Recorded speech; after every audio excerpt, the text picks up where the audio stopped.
Assalamualaikum. I am Uru Zaira, your English language instructor. I hope you all are well. In this video, I have brought the part 2 session of our previous video combination. Previous video में हमने combination के सिर्फ present tenses discuss किए थे. यानी कोई काम होता है और वो कुछ ऐसा है. For example, मैंने कहा था कि ये एक क्लास है और हम यहाँ पर पढ़ते हैं.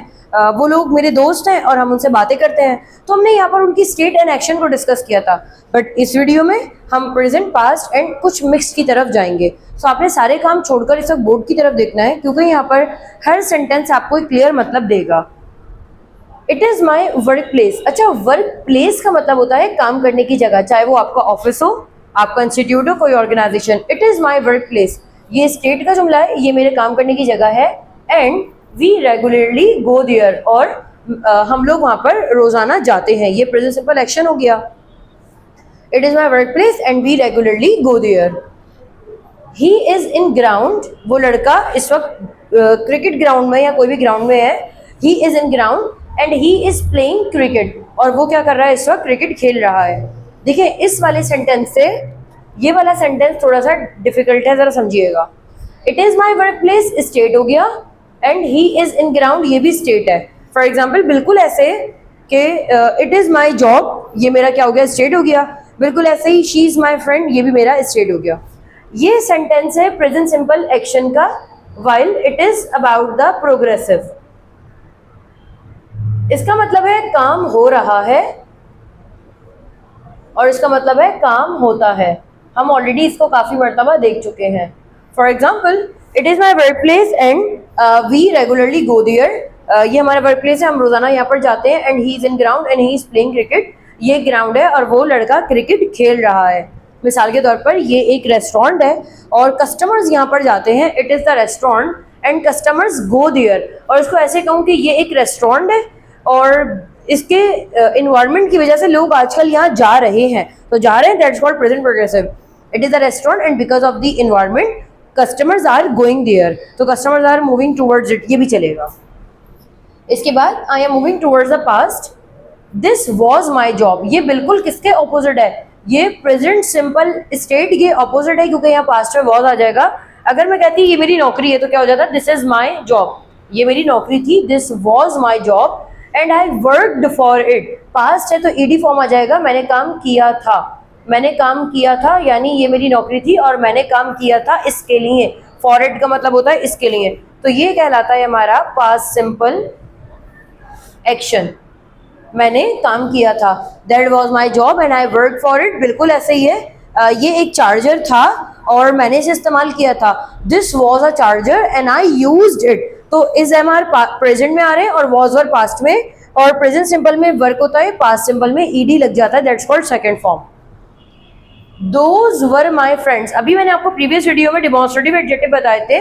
दैट का प्लूरल होता है दोज. मिसाल के तौर पर वो बहुत सारे लोग, उनको दोस्त कहेंगे. Those were my friends, वो लोग मेरे दोस्त थे. was were, was आता है तमाम सिंगुलर के साथ और were आता है तमाम प्लूरल के साथ. यहाँ पर फ्रेंड्स की बात हो रही है इसलिए यहाँ पर were आया.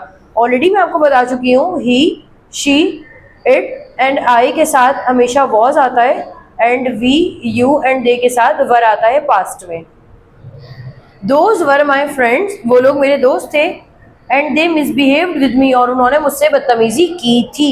पास्ट हो गया, ये स्टेट है, ये भी स्टेट है, ये हमारा एक्शन हो गया पास्ट का. आते हैं मिक्स्ड की तरफ. It is a story and we will read it. ये हमारा फ्यूचर का मतलब दे रहा है कि ये हमारी कहानी है और हम इसको पढ़ेंगे. We will read it. It was a rumour, rumour कहते हैं अफवाह, ये कोई अफवाह थी. पास्ट हो गया. This it was a rumour and we are and you are spreading it. मैंने कहा कि भाई ये एक अफवाह थी और स्टिल तुम अभी इसको क्या कर रहे हो, फैला रहे हो. तुम इसको फैला रहे हो यानी दूसरों तक पहुंचा रहे हो. You are spreading it.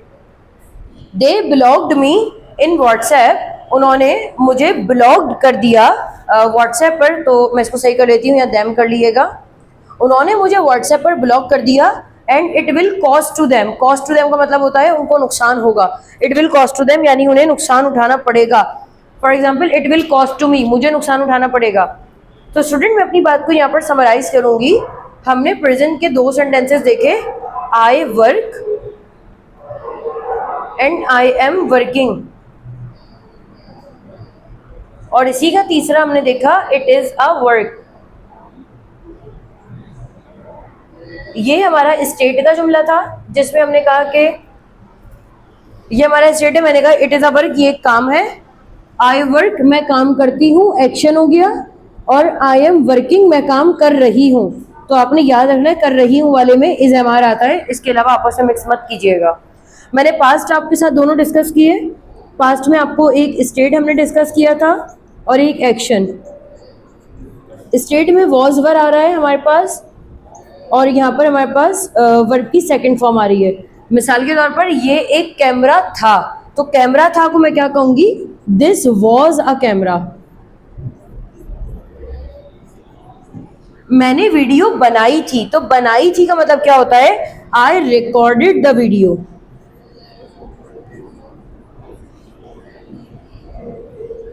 Video को मेक या मेड ना कहा करें, रिकॉर्ड लगाया करें, बिकॉज इसका मतलब होता है आपने वीडियो रिकॉर्ड की थी। और फ्यूचर में मैंने यहाँ पर सिर्फ एक ही बताया, दैट्स कॉल्ड विल।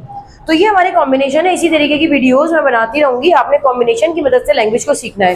स्टिल अगर आपका कोई सवाल है तो कमेंट सेक्शन में पूछिएगा और मुझे इजाजत दें, आपसे फिर मुलाकात होगी एक नई वीडियो में। अपना ख्याल रखिएगा, अल्लाह हाफ़िज़।